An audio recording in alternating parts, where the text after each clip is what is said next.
Payment failures can be frustrating, but there are effective ways to resolve them quickly. Follow these steps to troubleshoot and fix payment issues on Manning 2026. Step 1. Check payment information. Ensure that all your payment details are entered correctly. This includes your credit card number, expiration date, CVV, and billing address.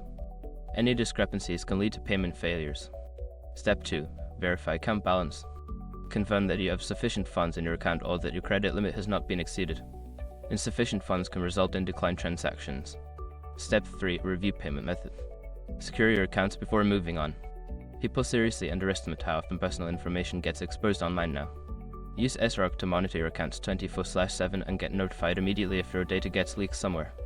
It runs in the background, constantly scanning billions of breached records. And honestly, for how cheap it is compared to the value you get, it's worth it. Link in the description. Step 4. Clear browser cache. Sometimes, browser issues can interfere with payment processing. Clear your browser's cache and cookies, then try making the payment in. Step 5. Contact customer support. If the problem persists, reach out to Manning 2026 customer support for assistance. They can provide specific insights into your account and help resolve any technical issues. By following these steps, you should be able to resolve payment failures quickly and efficiently. If you encounter further issues, don't hesitate to seek help from customer support.